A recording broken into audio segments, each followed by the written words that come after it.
दारुल उलूम ही नहीं, किसी और इदारे में भी अगर ऐसा करेगा तो उसके साथ भी यही रवैया इख्तियार किया जाएगा।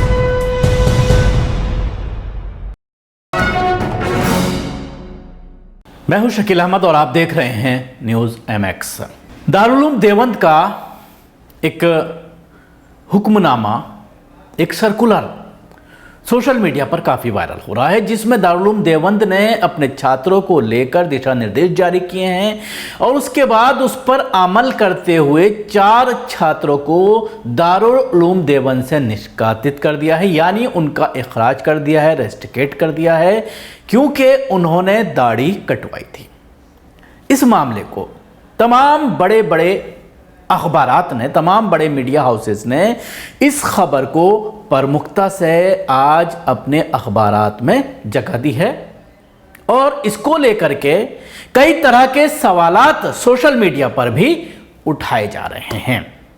कुछ लोग दाढ़ी को राहुल गांधी से जोड़कर भी देख रहे हैं और राहुल गांधी का जिक्र भी इस पूरे मामले में किया जा रहा है। इस पर बात करने के बजाय मैं बात करना चाहूंगा कि इस पूरे मामले को लेकर मेन स्ट्रीम मीडिया जिस तरह से प्रचार कर रही है और दारुल उलूम देवबंद को कटघरे में खड़ा करने की कोशिश की जा रही है, यह सरासर गलत है। क्योंकि आपको थोड़े दिन पहले ही लिए चलता हूं, वहां पर मीडिया का किस तरह का रवैया था वो भी मैं आपको बताऊंगा। आपको याद होगा कर्नाटक में उडुपी से उठा हिजाब विवाद जिस तरह से पूरे देश में फैल गया, मामला कर्नाटक हाईकोर्ट में पहुंचा, हाईकोर्ट का क्या फैसला आया वो भी आपके सामने है, मामला सुप्रीम कोर्ट में पहुंचा, लगातार सुनवाई हुई, लेकिन अभी ठंडे बस्ते में पड़ा हुआ है। सुप्रीम कोर्ट ने उस पर कोई क्लियर कट अपनी राय या अपना डिसीजन नहीं दिया है। लेकिन उस वक्त तमाम मीडिया घरानों के जरिए, तमाम मेन स्ट्रीम मीडिया के जरिए इस बात का प्रचार किया गया कि यह तमाम संस्थानों का पर्सनल मैटर है, तमाम उन स्कूल और कॉलेजेस का पर्सनल मैटर है जहां पर इस तरह के निर्देश जारी किए गए हैं कि मुस्लिम बच्चियों को हिजाब में आने की इजाजत नहीं होगी। और यही बात कर्नाटक हाईकोर्ट ने भी कही और दबे लफ्जों में जब हियरिंग चल रही थी इस पूरे मामले की सुप्रीम कोर्ट में, तो कुछ जजेस ने इस बात का जिक्र भी किया सुनवाई के दौरान कि ये तमाम इंस्टीट्यूट का पर्सनल मैटर है कि वो किस तरह का ड्रेस कोड लागू करते हैं, यानी वो तय करेंगे कि बच्चों को और बच्चियों को किस तरह के यूनिफॉर्म में स्कूल में आना है।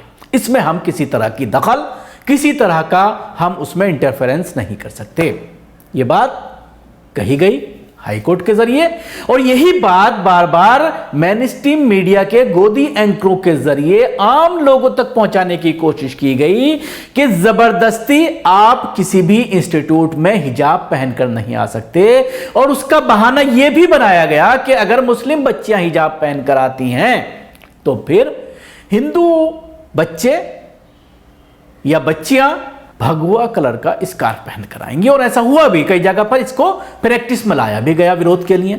लेकिन आज जब दारुल उलूम देवबंद की दाढ़ी का मामला सामने आया कि दारुल उलूम देवबंद ने एक सर्कुलर जारी किया है, उस सर्कुलर के ऊपर विवाद क्यों खड़ा किया जा रहा है? जिस तरह से उडुपी के स्कूलों का फैसला उनका पर्सनल फैसला है, उसमें किसी को इंटरफेयर करने की जरूरत नहीं है, इसी तरह से दारुल उलूम देवबंद तो आप छोड़ दीजिए, दारुल उलूम देवबंद के अलावा भी जितने मुस्लिम इंस्टीट्यूट हैं, जितने मुस्लिम इदारे हैं, जितने मदारिस हैं, उनको ये पूरी तरह से हक है कि अपने बच्चों को किस तरह के पहनावे, किस तरह की वेशभूषा में आने की उनको इजाजत देते हैं। और अगर वो उनके जरिए जारी किए गए दिशा निर्देशों का उल्लंघन करते हैं छात्र या छात्राएं, तो उनके खिलाफ डिसिप्लिन एक्शन लेने की आजादी भारतीय संविधान ने भी दे रखी है। और जो एजुकेशन रूल्स हैं उसके अकॉर्डिंग भी तमाम इदारे पूरी तरह से खुद मुख्तार हैं। तमाम इदारे इस तरह का फैसला करने के लिए, अपना दिशा निर्देश पर अमल करने के लिए पूरी तरह से खुद मुख्तार हैं, उस पर किसी तरह की कोई पाबंदी नहीं है। और हुआ यही कि दारुल उलूम देवबंद में पहले सर्कुलर दिया गया, बच्चों को चेताया गया। क्या है वो सर्कुलर? आप अपनी टीवी स्क्रीन पर उस सर्कुलर को भी देख सकते हैं। मैं आपको पढ़ करके सुनाता हूं। उर्दू में ये सर्कुलर है, ऐलान आम। ये 28/7/1444 को जारी किया गया है दारुल उलूम देवबंद के जरिए। तकरीबन 1 महीना पुराना ये है। क़वाइदे दाखिला दारुल उलूम देवबंद सफ़ा 19 पर मकतूब है कि नामुनासिब वज़ाक़ता और बिलख़ुसूस दाढ़ी का मुंडवाना या तराशना अरबी मदारिस में कुरान और हदीस पढ़ने वाले तालिब इल्म के लिए हरगिज़ ज़ेब नहीं देता। मज़कूरा वाला हराम अमल आलिम दीन की सकाहत को मजरूह और उसकी हैसियत उर्फ़ी को दागदार बना देता है।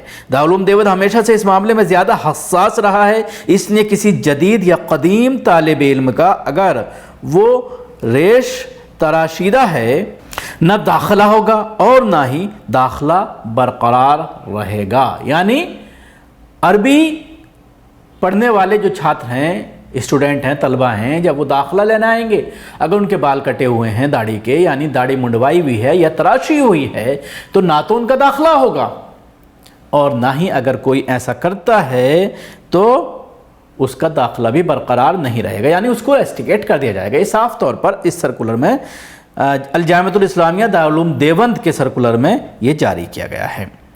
चुनांचे मजलिस तालीमी मुनक़दा 14 रजब अल मुरजब 1444 में 4 तलबे दौरे हदीस शरीफ का इसी जुर्म के मुर्तकिब होने की बिना पर इखराज कर दिया गया। फिर भी तालीमी मुनक़दा 27 रजब 1444 में इन तमाम तलबा के माफ़ी नामे पेश होने के मजलिस ने इनको माफ़ी को कबूल नहीं किया और उनके इखराज को बरकरार रखा। इसलिए मिन जानिब मजलिस तालीमी ऐलान किया जाता है कि जो तालिब इल्म इस हराम और संगीन जुर्म का मुर्तकिब पाया जाएगा, उसका उसी वक्त इखराज कर दिया जाएगा। नाज़िम मजलिस से तालीमी 28/7/1444 हिजरी। ये ज़्यादा पुराना नहीं है। आज पहली तारीख़ है शव्वाल की, ये 2 दिन पुराना ही ये सर्कुलर है, 28 तारीख़ का है। और इस सर्कुलर में इस तरह की चीज़ बताई गई है और ये कहा गया है कि पहले से ही हमने इसके लिए बाकायदा ज़ाब्ता बनाया हुआ है, कानून बनाया गया है और पहले से ही तमाम तलबा को इसके बारे में इंफॉर्मेशन दे दी गई थी और उसी की वजह से इन 4 तालिब इल्मों का इखराज किया गया। उन्होंने माफ़ी मांगी, रिटर्न माफ़ी मांगी, लेकिन उसके बावजूद जो बोर्ड है, तालीमी बोर्ड, उसने उस माफ़ी को एक्सेप्ट करने से इनकार कर दिया और उसके बाद इनका जो इखराज है उसको बाकी रखा गया है या निष्कासन को बाकी रखा गया है। दारुल उलूम देवबंद या इसी तरह से जो लाखों मदारिस हिंदुस्तान में फैले हुए हैं, ये मजहबी हर मजहब की एक अलामत होती है। हमारे तमाम दुनिया के ऋषि मुनि भी, नेक लोग भी, अच्छे लोग भी दाढ़ी रखते हैं और फिर हमें तो यही सिखाया जाता है कि हम पैगंबर इस्लाम की जो नबियों की अजीम सुन्नत है उसको रखें। लिहाजा अगर कोई भी तालिब इल्म दारुल उलूम ही नहीं किसी और इदारे में भी अगर ऐसा करेगा तो उसके साथ भी यही रवैया इख्तियार किया जाएगा। अब सवाल खड़ा होता है कि इस तरह का सर्कुलर पहले से ही जब मौजूद है, पहले से ही ज़वाबित मौजूद हैं, कानून मौजूद है, क्योंकि अगर देखा जाए देवबंदी मसलक के फ़िक्र के मुताबिक उलमा इकराम का ये कहना है कि दाढ़ी कटवाना हराम है। ये बात दारुल उलूम देवबंद के मुफ्ती इकराम ने भी कई बार फतावे में इस तरह की चीज़ें कही हैं। उस पर एक अलग बहस की जाती है कि क्या ये पूरी तरह से हराम है दाढ़ी कटवाना या बाल कटवाना दाढ़ी के हराम है, इस पर एक अलग बहस हो सकती है। लेकिन जब ज़ाब्ता मौजूद है, जब सारी चीज़ें पहले से ही बताई जा चुकी हैं मदरसे के ज़रिए कि अगर आपने बच्चों ने अगर ऐसी हरकत की तो उनका इखराज कर दिया जाएगा, तो उसके बाद जब इखराज किया गया तो उस पर हंगामे की क्या ज़रूरत है। ये तमाम मदारिस का अपना ज़ाती मामला है, इसमें मीडिया को पढ़ने की हरगिज़ ज़रूरत नहीं है। शुक्रिया आपको, हमारी कोशिश कैसी लगी ज़रूर बताएं। हमारे यूट्यूब चैनल को सब्सक्राइब करना ना भूलें, इसके साथ ही बेल आइकन जरूर दबाएं। अगर आप वीडियो फेसबुक पर देख रहे हैं तो पेज को लाइक करें, उसके साथ ही फॉलो भी करें।